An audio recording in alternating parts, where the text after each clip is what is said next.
So when I think of the big categories of what there is to learn and master in Clawhammer banjo, one of the biggest categories I think of is the striking hand. I think of the striking hand as the engine of Clawhammer, and all of the vocabulary that we struggle to put together with that striking hand is part of that engine.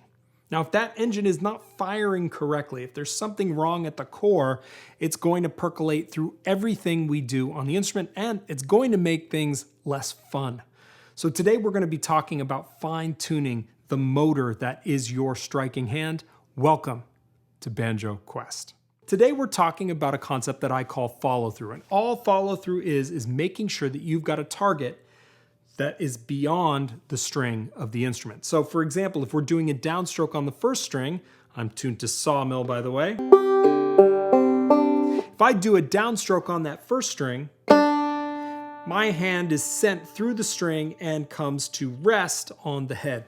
I'll pick it up for an upstroke, and I've got my ditty, my basic double thumbing pattern, 8 notes.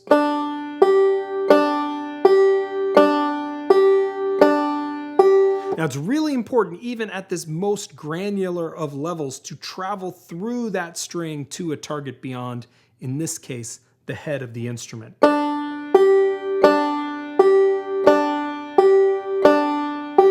I'm rocking on the fulcrum. This is what I call the rim of the pot. So my forearm is engaged positively on that fulcrum, and I'm rocking in and out of the instrument. I'm whipping in on the downstroke, rocking, and I'm letting that energy of all that I've generated from the fulcrum, I'm letting that energy get sent into the instrument, and I'm letting it dispel before then collecting the fifth string on the upstroke.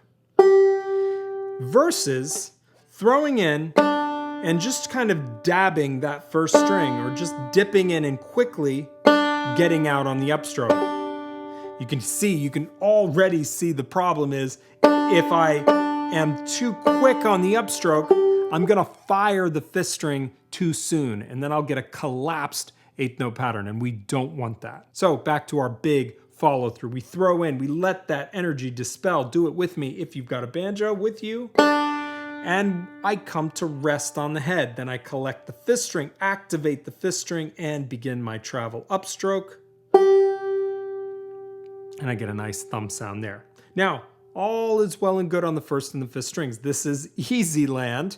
It gets harder when we move to the inner strings. Every Clawhammer player knows this instinctively when they've gone from first string throws and thinking, this isn't so bad, to our inner strings and thinking, wait a minute, how is this ever going to be possible? Well, even on the inner strings, we are working on follow through. So when I throw into the second string, for example, instead of completing my progress to the head, the next highest string catches me and prevents the progress to the head. So I'm still doing my follow through. I'm still letting that energy that I've generated from the fulcrum, I'm letting that energy impact that second string, and I'm sending it into the instrument before collecting the upstroke. And I'm letting the next highest string, in this case the first string, catch me like a net. And you can see when I do a double thumbing pattern on strings 2 and 5, you're gonna see that first string sort of bob and catch me like a little basket or net. Hopefully.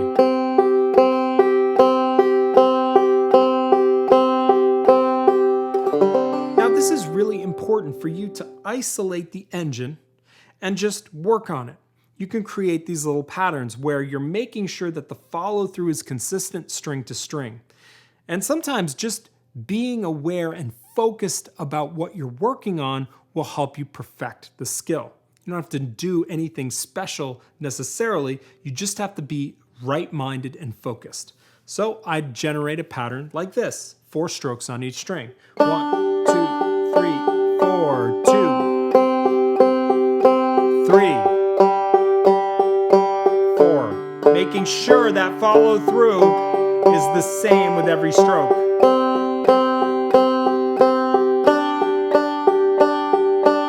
I love just isolating that engine and letting it do its thing. Things get harder, of course, when we introduce the fretting hand. Naturally, when we introduce the fretting hand, we're doubling the things we have to keep track of. And because the fretting hand is doing such different motions than the striking hand, things can get really confusing and the wires can get crossed.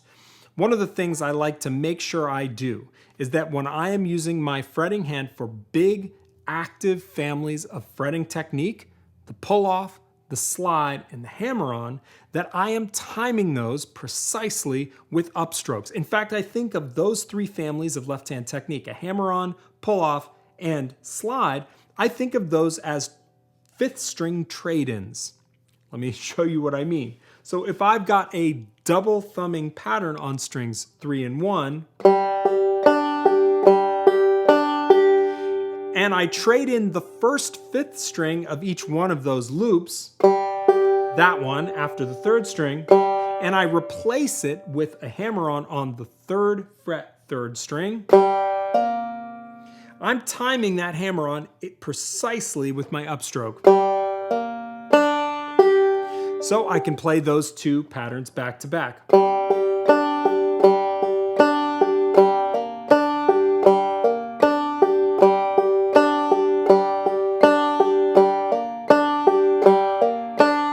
If that relationship is confused, if it's not precise, you're going to end up with an 8th note pattern that is a little bit jumbled or crowded.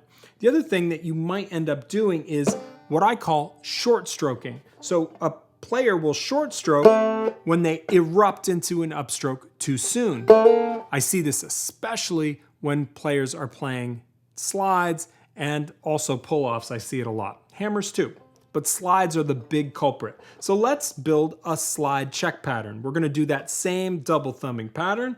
1, 2, 3, 4, 1, 2, 3, 4. And then we're going to answer it with a slide on frets 2 to 3 on the 3rd string. So let's try that. 1, 2, 3, 4, 1, 2, 3, 4.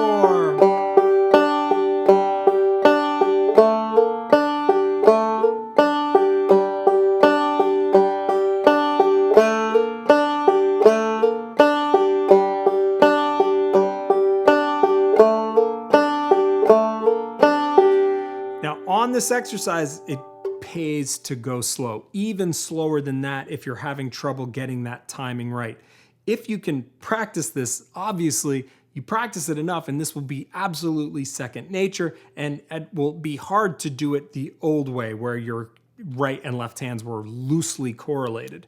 We are building a precise correlation of motion between right and left to make our phrasing really strong, and also it has some impacts on tone, which I'll get into at the end of the video. So make sure on that slide that you are, it almost feels like you're extracting the slide with your striking hand because you're doing the upstroke at the same time as you drive with the slide.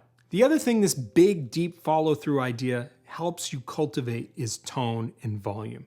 If you short stroke, if you throw in and dip in and quickly get out of the strings, you're not delivering the full information that you can with that whipping motion of the right hand.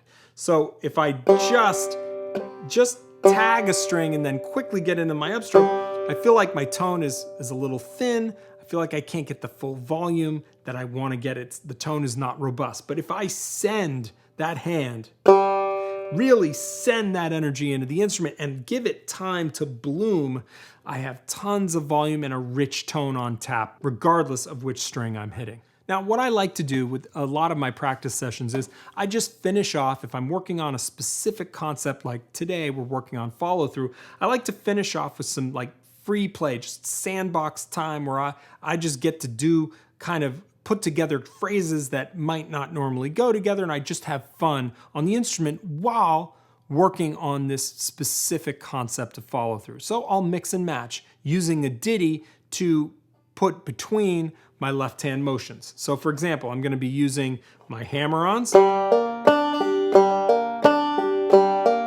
maybe pull-offs, switch strings,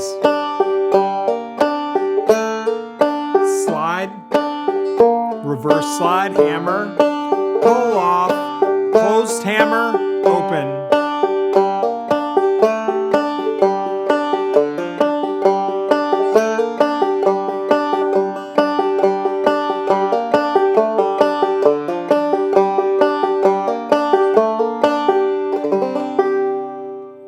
And all that time, I am focused on getting full time value of my stroke. I'm focusing on driving with the thumb. I'm focusing on that follow through deep into the instrument. And I'm making sure that my big families of active fretting hand technique, my hammer on slide and pull off, are all happening precisely on the upstroke. And that's all I have for you today. If you want tab for this lesson and some tabbed out exercises that will help you cultivate follow through, hop on over to Patreon. We're gonna talk about thumb next week on Banjo Quest, and that will be a publicly available video. So we're gonna talk about the flip side of the coin of Clawhammer. We did downstrokes today. Next week, we're gonna talk about how to get a great thumb stroke. It's half your sound, better make it good. I'll see you next time on Banjo Quest.